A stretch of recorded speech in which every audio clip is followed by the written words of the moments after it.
Hi, నేను Satish. Nainika you are eliminated అనే shoot అయితే కంప్లీట్ అయిపోయింది 100%. బిగ్ బాస్ హౌస్ నుంచి అఫీషియల్గా ఆవిడ ఎలిమినేషన్ కన్ఫర్మ్ కూడా అయిపోయింది. ఆవిడైతే ఈ ఇంటి నుంచి తన ఇంటికి అయితే వెళ్ళిపోయింది. అయితే నేను ప్రతివారం ఏంటంటే 99%, 99.9% చెబుతాయి. ఎందుకంటే పేపర్ వర్క్ ఉండేటప్పుడు కూడా అనేక డెసిషన్స్ లాస్ట్ మినిట్లో కూడా చేంజ్ అయ్యే ఛాన్సెస్ ఉంటాయి కనుక ఈ షూట్ కంప్లీట్ అయిపోయాకే మీకు 100% పర్ఫెక్ట్ క్లారిటీ ఇన్ఫర్మేషన్ ఇద్దామనే ఉద్దేశంతో ఈ ఈ పార్ట్ కోసం వెయిట్ చేసి అది అవగానే మీకైతే అప్డేట్ షేర్ చేస్తాను. ఎందుకంటే లాస్ట్ వీక్ కూడా మీకు ఒక ట్విస్ట్ ఇవ్వాలనుకున్నాడు బిగ్ బాస్. అదేమంటే సోనియా మణికంఠ వాళ్ళని పెట్టేటప్పుడు ఆడియన్స్ ఓట్ల పరంగా కంప్లీట్గా 99.9% లిస్ట్లో సోనియా ఉందని మనం చెప్పుకున్నాం. అయితే ఒకవేళ ఆమెని హౌస్ మేట్స్ ఓట్లు ఎక్కువగా పడి ఉంటే సీక్రెట్ రూమ్కి పంపిద్దామని ఇలాంటి స్ట్రాటజీలు కొన్ని అయితే వేశారు. సో అలాంటి దశలో నేను 100% అయిపోయింది షూట్ అవ్వకముందే చెప్పాను అనుకున్నాను. అదేంటి సార్ మీరు కూడా ఇలా చెబుతారా అని అడగొచ్చు. అందువల్ల 99.5% చెప్పి కంప్లీట్గా షూట్ అయిపోయాక పేపర్ వర్క్ వరకు ఉండేదానికి నాకు అప్డేట్ వచ్చినా సరే ఎవరు ఏ పొజిషన్లో ఉన్నారని ఇది అఫీషియల్గా షూట్ అయిపోయిన తర్వాత మార్చేది చేంజ్ చేసేది ఉండదు కనుక ఈ క్లారిటీ వచ్చాక మీకు ఇన్ఫర్మేషన్ ఇస్తా.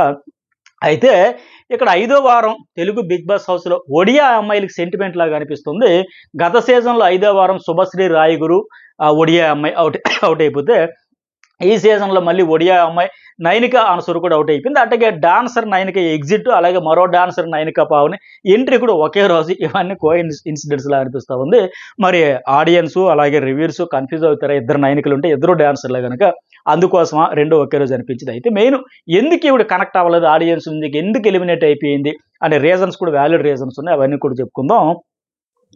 ఈ నైనిక ఆన్సర్ హౌస్లోకి రావడమే చిచ్చర పిడుగులాగా అనిపించింది. టాస్క్లు ఆడి గెలుచుకుంది, చీఫ్ అయ్యింది. అట్లాగే ఆ టాస్క్ ఏంటి, తాళ్ళ మీద నిల్చొని బ్యాలెన్స్ చేసుకోవాలనేటప్పుడు మేల్ కంటెస్టెంట్స్తో పాటు మంచి ఫైట్ ఇచ్చింది, అంతకంటే ఎక్కువ ఫైట్ ఇచ్చింది కనుక ఈవిడ కూడా చీఫ్ అవ్వగలిగింది. ఎలా అంటే నిఖిల్, నబీల్ వీళ్ళందరూ స్ట్రాంగ్ ఫైట్ చేసిన శేఖర్ భాష, బేబక్క వీళ్ళందరితో యష్మితో పోటీ పడినా సరే లాస్ట్ రౌండ్ వరకు ఉండి మంచి ఫైట్ అయితే ఇచ్చింది, టఫ్ ఫైట్ ఇచ్చింది, తనంతట తానే కష్టపడి ఆడింది. ఆ దెబ్బతో అమ్మయ్య ఈ అమ్మాయి ఖచ్చితంగా పిట్ట కొంచెం కోతగనం అన్నట్టుగా చాలా స్ట్రాంగ్ ఫైట్ ఇస్తుంది, ఎక్కువ రోజులు ఉంటుంది మన వైబ్ అయితే ఆ టాస్క్తో కొంత వచ్చింది. ఆ తర్వాత ఇంకో దగ్గర ఎక్కడ వచ్చింది, ఫిజికల్ టాస్కుల్లోనే కాదు వాయిస్ కూడా సమయం సందర్భాన్ని బట్టి సిచ్యువేషన్ బట్టి వాయిస్ రేజ్ చేయాల్సిన దగ్గర రేజ్ చేస్తుంది, పాయింట్స్ తీస్తుంది అని ఒక వైబ్ ఎప్పుడు వచ్చిందంటే బేబక్కనే చీఫ్ అర్హత లేదు యష్మికి ఉందని మిగతా వాళ్ళందరూ చెప్పేటప్పుడు మిగతా హౌస్ మేట్స్ అందరూ కూడా ఎందుకు లేదు అని నిలదీస్తే అప్పుడు బేబక్ రియాక్ట్ అయింది. అంతవరకు ఏంటి ఆవిడ సైలెంట్ అయిపో, ఓకే మీకు ఎలా నచ్చితే అలా చేయండి అని చెప్పేసింది. బట్ బేబక్క మీరు అట్లా చేయకూడదు, మీరు వాయిస్ రేజ్ చేయాలి, మీకు ఏం అర్హత తక్కువ వాళ్ళకి ఏం అర్హత అని అడగాలి కదా అనేటప్పుడు అప్పుడు మళ్ళీ బేబక్క అంటే అప్పుడు నైన్కి ఏమనేది ఒక పాయింట్ పర్ఫెక్ట్ పట్టుకుంది టైమ్లీగా. ఇదే బేబక్క చీఫ్ అవ్వాలంటే ఇన్ఫ్లుయెన్స్ అవ్వకూడదు, మీరు ఇన్ఫ్లుయెన్స్ అవుతారనడానికి ఇదే ఒక లైవ్ ఎగ్జాంపుల్. మీరు ఇందాక సైలెంట్గా ఉండిపోయారు, మీరు ఏదైతే డెసిషన్ తీసుకుంటే దానికి ఓకే అన్నారు. బట్ ఇప్పుడు వాళ్ళందరూ చెప్పిన తర్వాత వాళ్ళ మాటలకి ఇన్ఫ్లుయెన్స్ అయ్యి మీరు ఇక్కడికి వచ్చి వాయిస్ రేజ్ చేస్తారు. నేను ఇదే చెబుతున్నా, మీరు ఎందుకే చీఫ్గా అర్హులు కారు అని చెప్పడం సరే భలే టైం ప్రకారం లైవ్ ఎగ్జాంపుల్తో సైతం పాయింట్ పట్టింది. అంటే ఫిజికల్ టాస్కుల్లో చీఫ్ అవడంతో పాటు ఇలా వాయిస్ కూడా రేజ్ చేస్తుందా, ఖచ్చితంగా ఉంటుంది, గట్టి ఫైట్ ఇస్తుంది అనే ఫీలింగ్ అయితే చాలా మందికి కలిగింది. కానీ ఆ తర్వాత ఏమైంది,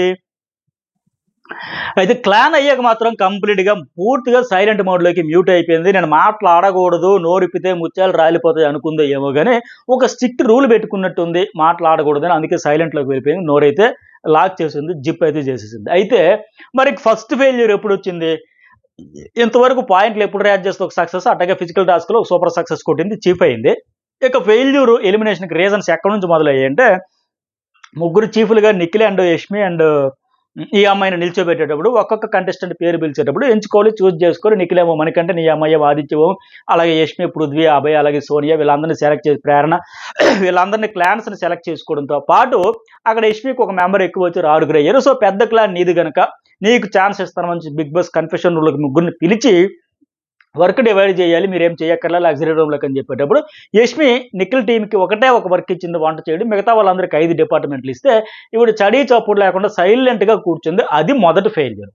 అక్కడ స్పాంటేనియస్గా వెంటనే రియాక్ట్ అవ్వాలి, ఆమె ఒపీనియన్ మార్చుకోదో తర్వాత ముందు ఇప్పుడు వాయిస్ రేజ్ చేయాలిగా. ఇది ఎట్లా చేస్తావు, 5 డిపార్ట్మెంట్లు ఏంటి, ఒకటేంటి?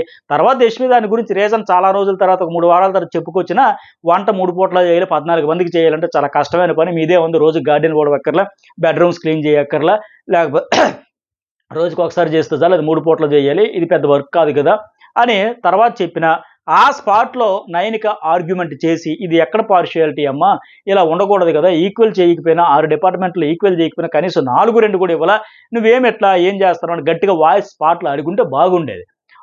అక్కడ ఏం అనలా, సైలెంట్గా ఉండిపోయింది. బయటకు వచ్చిన తర్వాత మళ్ళీ డిప్రెషన్ అయిపోయింది. పోనీ క్లాన్ చీఫ్గా తను తీసుకున్న డెసిషన్కి తన క్లాన్ మెంబర్స్ని కూడా ఒప్పించో మెప్పించో ఏదో రకం పనులు చేయించలేక అక్కడ కూడా చేయించలేకపోయింది. ఆ తర్వాత కూడా ఏంటి, తనే ఒప్పుకోవాల్సిన పరిస్థితి వచ్చింది. ఎందుకంటే లీడర్షిప్ క్వాలిటీస్ అనేది క్లాన్ మెంబర్తో పనులు చేయించుకోవాలి. చీఫ్గా కన్ఫెషన్లో నేనే ఫెయిల్ అయ్యాను, డిఫెండ్ చేయలేకపోయినా, తర్వాత అందరూ నామినేషన్లు అదే పాయింట్ చెప్పడంతో తను కూడా అగ్రి అయ్యింది.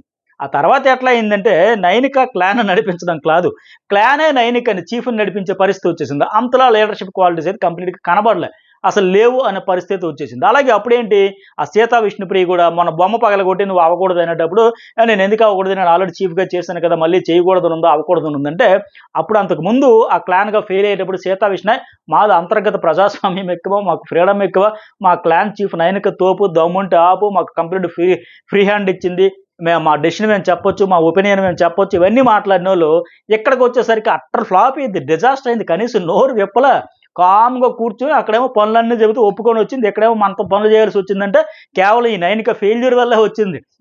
ఈవిడ డెసిషన్ తీసుకుని ఫైట్ చేసి ఆర్గ్యుమెంట్ చేస్తుంటే మనకి పనులు చేయాల్సిన పనే ఉంది. అప్పుడేమో అట్లా ఫ్లాప్ అయిపోయి ఫెయిల్ అయిపోయి తన వల్ల మళ్ళీ మనకి నామినేషన్లు పడి ఇన్ని చేసి మళ్ళీ చీఫ్ అయిపోద్దంట. ఎలా అయిపోద్దని ఆ రోజు పొగిడిన ఈ నోరులే ఈ సీతా విష్ణుప్రియ తర్వాత ఇప్పుడు ఫెయిల్యూర్ చీఫ్ అని అగ్రి అయ్యారు. అప్పుడు క్లాన్లో ఉండి మరి సపోర్ట్ తీసి వాయిస్ తీశారు. ఓవరాల్గా చూస్తే సో ఎవరు నైనిక చీఫ్గా ఫెయిల్ అయింది అనేది అపోనెంట్ కంటెస్టెంట్స్ కాదు, తన క్లాన్ మెంబర్స్ కూడా చెప్పే పరిస్థితి వచ్చింది. అలాగే ఆడియన్స్ కూడా అదే రీచ్ అయింది. ఈ రకంగా ఇన్ని రకాలుగా ఫెయిల్ అయింది, డిజాస్టర్ అయితే అయింది ఆవిడ క్లాన్ చీఫ్గా. ఆ తర్వాత ఏంటి, సరే అది అయిపోయిన తర్వాత ఇంక రెండో ఫెయిల్యూర్ ఎక్కడ, డబల్ గేమ్ ఆడుతుంది అనే ఫీలింగ్ ఏదో వచ్చింది. ఎందుకంటే నిఖిల్తో కూడా క్లోజ్గా ఉంటూ వాళ్ళంతా గార్డెన్ ఏరియాలు ఉంటే పరిగెత్తుకొచ్చి ఇలాగొచ్చి కాసేపు మాట్లాడేసి జోకులు వేసేసి ఆడి పాడి మళ్ళీ వాళ్ళు చూస్తారేమో అమ్మో వెళ్ళిపోవాలని పరిగెత్తుకుంటూ పోయి, అలాగే ఏంటి సీత వాళ్ళందరికీ అప్పుడే డౌట్ వచ్చింది, ఏంటి నిఖిల్తో నైనికతోనే డౌట్, ఎప్పుడు సపోర్ట్ చేస్తుందో తెలియదు, ఎప్పుడు డెసిషన్ తీసుకుంటుందో కొద్దిగా డిఫరెంట్గా ఉంది, మనకా అడ్డం లేక అంటే ఫెయిర్నెస్ ఉండదేమో, ట్రస్ట్ వర్తి కాదేమో అని రెండు గ్రూపుల కంటే నిఖిల్ వాళ్ళ బ్యాచ్కి అట్టగే సీత వాళ్ళ ఫ్రెండ్స్గా ఉన్న సరే వాళ్ళకి కూడా అనిపించింది ఇది ఒక ఫెయిల్యూర్. మూడోది ఏంటంటే చిన్నపిల్ల ఆయన లెక్క తీసి పడేశారు. నీ ఏజ్ని బట్టి కూడా ఉంటుంది కదా, మేము ఎక్స్పెక్ట్ చేయడం కూడా రాంగ్ అని విష్ణుప్రియ వీళ్ళందరూ చెప్పడం కూడా అలాంటివి కూడా డెసిషన్ మేకింగ్ అది కావచ్చు. అలాగే నాలుగో పాయింట్ ఏమంటే డాన్సర్ అన్నందుకని కనీసం ఒక డాన్సర్ క్లాస్ లెక్క మార్నింగ్ మస్తున్నప్పుడు ఏదో ఒక కంటెంట్ క్రియేట్ చేస్తుంటే బాగుండేది.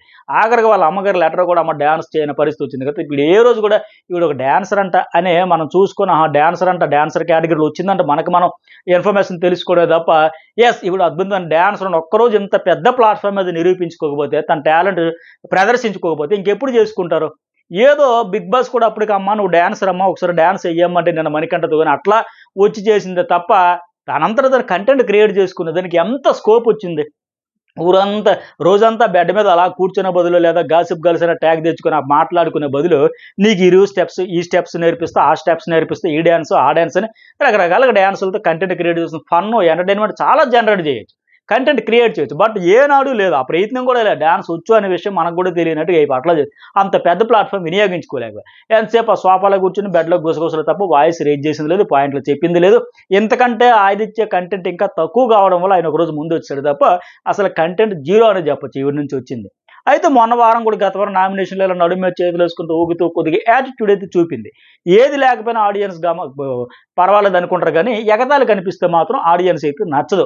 ఆ ఓట్లు వేద్దామన్న ఆ బటన్ నుంచి పక్కకి వెళ్ళిపోద్ది, చెయ్యి వేసేదానికి స్కోప్ ఉండదు. చాలా మీకు వచ్చి అమ్మ నువ్వు ఏ కంటెంట్ ఇవ్వకపోయినా ఎంటర్టైన్ లేకపోయినా డ్యాన్సులు కూడా ఏవి లేకపోయినా పర్వాలేదు కానీ ఈ యాటిట్యూడ్ ఉంటే నచ్చదమ్మా అని చెప్పి బయటకు వచ్చేమని పరిస్థితి అయిపోయి ఆ రకంగా కనెక్ట్ అయితే ఆమె ఇచ్చిన కంటెంట్కు ఆమె ఇచ్చిన ఫుటేజ్కు 5 వారాలు జర్నీ అంటే చాలా ఎక్కువే. ఎందుకంటే పైగా ఆవిడ మైండ్ కూడా పక్క ప్రిపేర్డ్గా ఉంది. గత 2 వారాల నుంచి నేనే వెళ్ళిపోతా, వచ్చే ముందు షాపింగ్ చేసుకొచ్చా, వెళ్ళే ముందు మా అమ్మాయి బాగా అందంగా ముస్తాబైందని మా అమ్మగారు చెప్పుకోవాలి, అందుకోసం ప్రిపేర్ అయితే రెడీ అయితే 2 వారాల నుంచి పక్క ఫిక్స్ అయిపోయి ప్రిపేర్డ్గా ఉంది ఆవిడ. అయితే వెళ్ళిపోయే ముందు ఏదో బాధ వస్తుంది కదా, దాని వాల్యూ తెలుస్తుంది అన్నట్టుగా మన మిడ్ వీక్ కూడా బ్యాగులను సర్దుకొని రెడీ అయ్యిందా, నేను ఉంటా ఎలా పంపిస్తారో చూస్తా, నేను ఇక్కడ ఉంటా అని చెప్పి అప్పుడు చెప్పింది. అదేదో ముందు ఆ ఇనిషియేటివ్ తీసుకొని ఆ ఎమోషన్ ఆ ఎఫెక్షన్ అంత చూపించుంటే బాగుండే హౌస్ మీద. అది లేకుండా పోయింది. మెయిన్ ఏంటంటే అన్నిటికంటే ఈవిడ కనెక్ట్ అవ్వకపోవడానికి పెద్ద రీజన్ ఏంటంటే నేను నా కోసం రాలేదు, మా అమ్మ కోసం వచ్చా, ఉండమంటే ఉంటా, వెళ్ళమంటే వెళ్ళిపోతాను అనే యాటిట్యూడ్తో ఫస్ట్ నుంచి లాస్ట్ వరకు ఉంది. పనులు చేయాల్సి వచ్చినప్పుడు అన్నింటిలో ఉండమంటే ఉంటా, వెళ్ళమంటే వెళ్తా, నాకేముంది, నేను గెలవడానికి రాలా, అమ్మ కోసం వచ్చినట్టు. అది ఉంటే కష్టం.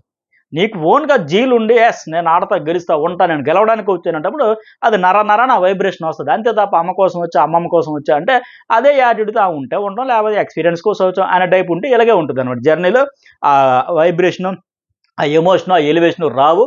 ఆడియన్స్‌తో కనెక్షన్ కూడా రాదు. అందువల్ల ఎలిమినేట్ అయిపోయే పరిస్థితి. అయితే ఆదిత్య బర్త్‌డే స్పెషల్ కూడా, ఎందుకంటే ఒక మంచి మనిషిగా ప్రూవ్ చేసుకున్నాడు. బయట సొసైటీలో కూడా చాలా సోషల్ సర్వీసెస్ అన్నీ చేశాడు. మరి హౌస్‌లో ఉండి బర్త్‌డే సెలబ్రేషన్ చేసుకుంటే బాగుండేదని నాకు కూడా పర్సనల్ ఫీలింగ్ అనిపించింది. ఈరోజు బర్త్‌డే రోజు ఎలిమినేట్ అయిపోయాడు. మరి మీరు కూడా ఆయనకి బర్త్‌డే విషెస్ చెబుతూ కామెంట్ కూడా చేయండి.